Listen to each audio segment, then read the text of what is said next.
આદિવાસી બેડવી ગામની આજે પવિત્ર ભૂમિ પર આમ આદમી પાર્ટીની પરિવર્તન સભામાં અહીં મારી સાથે મંચસ્થ ઉપસ્થિત આમ આદમી પાર્ટીના છોટાઉદેપુર લોકસભાના ઇન્ચાર્જ એવા મુકેશભાઈ બારિયા, આમ આદમી પાર્ટી છોટાઉદેપુર જિલ્લાના પ્રમુખ એવા રાધિકાબેન રાઠવા, આ વિસ્તારના આમ આદમી પાર્ટીના આગેવાન, આ વિધાનસભાના પ્રભારી એવા વિનુભાઈ રાઠવા, સાથે આમ આદમી પાર્ટીના મહામંત્રી રમણભાઈ રાઠવા, સાથે આપણા આ વિસ્તારના આમ આદમી પાર્ટીના અમારા યુવા આગેવાન એવા રાજેશભાઈ રાઠવા, સાથે પરેશભાઈ રાઠવા, અમારા વડીલ, અમારા આદરણીય એવા ભંગ્યાભાઈ રાઠવા, મધ્યપ્રદેશથી આજની સભામાં પોતાનો સમય લઈને આવેલા સેવા સરપંચ અને મંચ પર ઉપસ્થિત સુખરામભાઈ, ગામના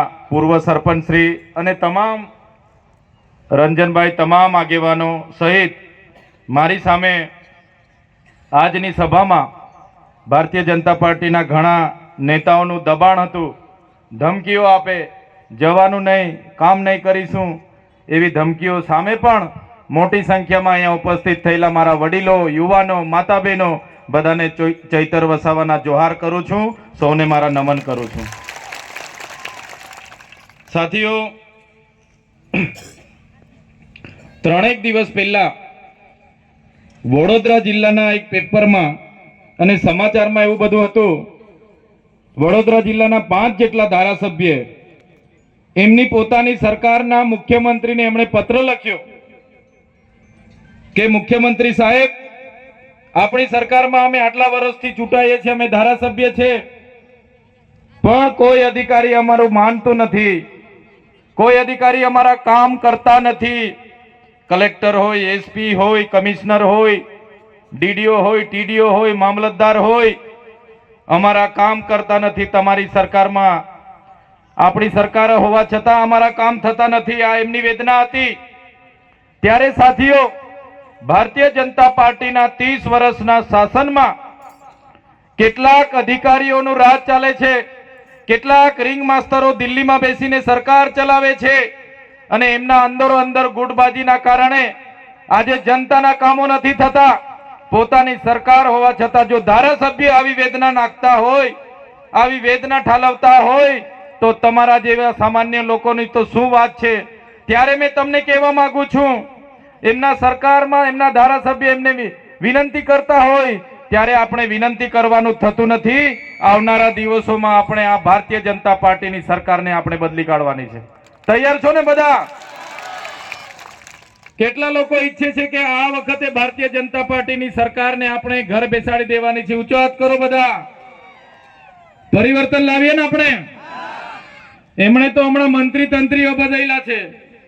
જ્યારે વિરોધ થયો બધા ગુજરાતમાં, કામ નહીં થયું, લોકોનો આક્રોશ હતો, એટલે એમણે બધા જ મંત્રીઓને ઘરે બેસાડીને નવું મંત્રીમંડળ બનાવ્યું છે. પણ આપણા વડવાઓ કહેતા હતા ને, ભેંસ ઓછું દૂધ આપે એટલે એનો ખીલો નહીં બદલવાનો, ભેંસ બદલી કાઢવાની. સાચી વાત છે કે ખોટી વાત છે? એટલે આ લોકો કામ નથી કરતા એમની સરકાર હોવા છતાં, એટલે હવે આપણે ભાજપને બદલી નાખવાની છે. તૈયાર છો બધા? ત્યારે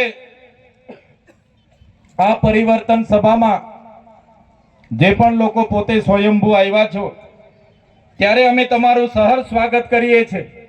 આજે તમે આવ્યા છો, તમે અમારી સાથે છો, અમને પૂરેપૂરો વિશ્વાસ છે.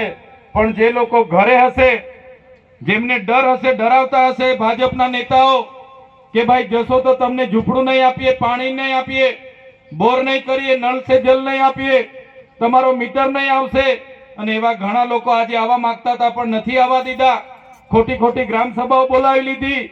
ત્યારે એવા લોકોને પણ કહેજો કે ચૈતર વસાવા આવ્યા છે અને એમણે પરિવર્તન કરવાનું કીધું છે. ત્યારે આપણે આવતા તાલુકા અને જિલ્લા પંચાયતમાં તમારામાંથી સારા સારા તાલુકાના ઉમેદવાર નક્કી કરી લો, સારા સારા જિલ્લાના ઉમેદવાર નક્કી કરી લો, આવનાર વિધાનસભાનો ઉમેદવાર નક્કી કરી લો, અને આવનારા દિવસોમાં આમ આદમી પાર્ટીની સરકાર બનાવીને આપણા લોકોના સેવાના કામ કરવા માટે તમારે બધાએ તૈયારી બતાવી દેવી પડશે. હમણાં સુધી શું હતું?